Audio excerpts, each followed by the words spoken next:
folks, back with another reaction, back with some more Roxette, and we're going back to the 1988 album Look Sharp, and we're up to the simply titled Cry. This might be an indication of what's going to happen to me as we listen to the song. Certainly if Mary's singing goes to some of the heights and pushes with some of the passion that we've heard it already, both on this album and on their first album, Pearls of Passion. So yeah, ultimately, it makes me think about intense emotion. Now, you can cry for different reasons. You can cry for being incredibly happy. You can cry when you're sort of inspired, whether by a piece of art or some sort of like really significant moment.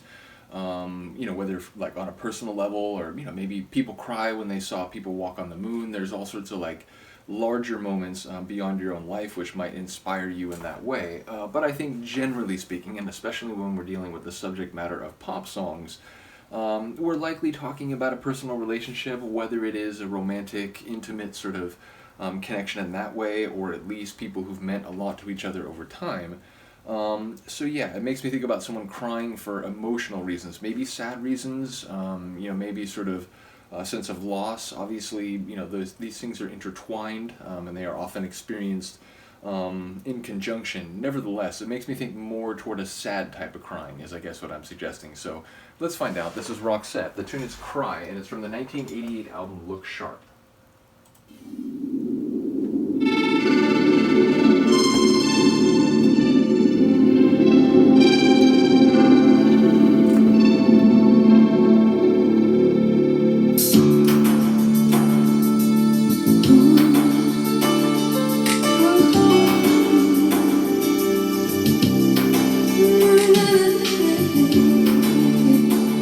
Big dramatic opening.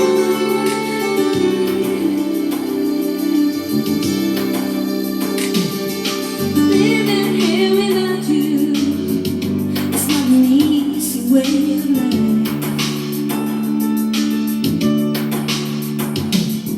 I spend my time without you, I try to make it all worthwhile. Standing in a rainfall, coming down from the sky. Why should I cry over you? Questioning why should she do Why this? should I cry, cry over you? You can feel it, more energy coming in there. I keep on thinking about you. Got the brightest, brightest time.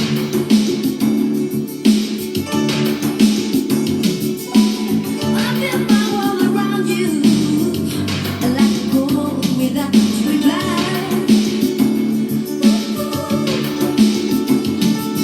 My love has lost direction. She's got the sun in her eyes. Why should I cry over you? Why should I cry over you?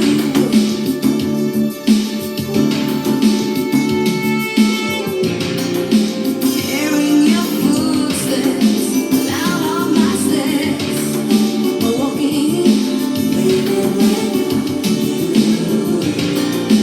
feeling the sweet, sweet smell of love in the air. I can feel it, kissing the face that's everywhere. But I'm living without you. I'm living without. I knew I heard one. I heard it.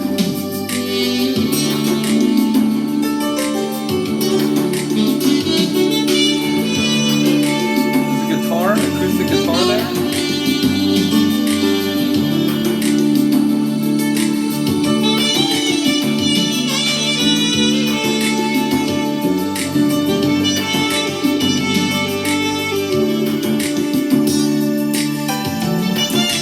Why should I cry?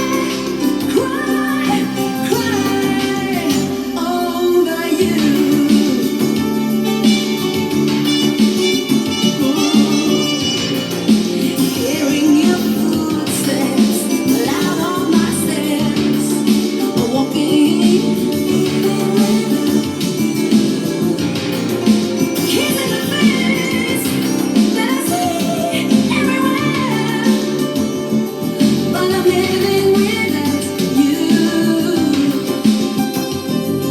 I'm living without.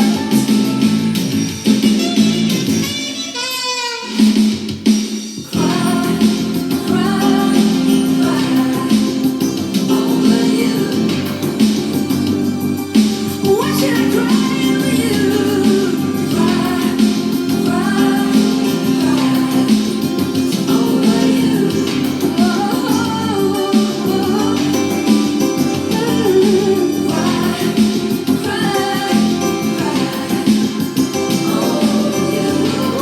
I cry over you? Oh,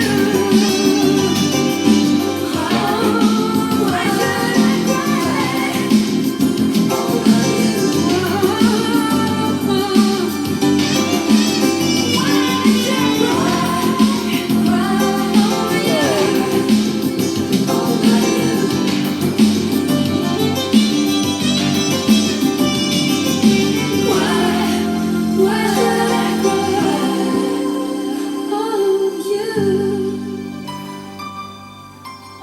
Instant favorite. Look, if you combine her singing like that, both sweet and sort of like soft and, you know, very touching, but also really pushing it, going forceful, putting a little rasp into some of the lines. If you mix that with saxophone, I mean, it's like there's literally no way I'm not gonna like the tune already. And I was sort of trying to figure out the other parts of the composition. At first, I was like, is it an acoustic guitar? Are there keys? But I think there's both. I think there was piano, or at least, you know, keyboard in the piano sort of kit, and also an acoustic guitar. But yeah, I really enjoyed it. It seems like it was less about being sad and more about saying, you know, why should I be crying over you? Why shouldn't I just kind of move on? Now, there was that aspect about the footsteps, the other person's footsteps. I'm not quite sure how that, you know, plays in. It's like if she can still hear them despite she's not looking that way anymore and she's trying to move on. But yeah, it basically seemed like an attempt to get herself to recognize that, like, okay, you're feeling sad about this, you're upset, but is that really, like, you know, is that a logical thing to do? You know, maybe, you know, there's no reason to be crying over this person, and maybe you are going to make it on your own and you don't need to worry about what you might hear behind you. So yeah, let me know if I'm on to something there, or if it's running in a different direction. I really do enjoy her voice pretty much in any way it sings, but when she really kind of pushes passionate, it's like I can't like think about anything else. My brain just freezes. So again, you combine that with a sultry saxophone, and I'm gonna like the tune no matter what. So I do apologize, Luca. I do have to pick you up at this point, but let me know what you think of this one. I will see you next time. Peace.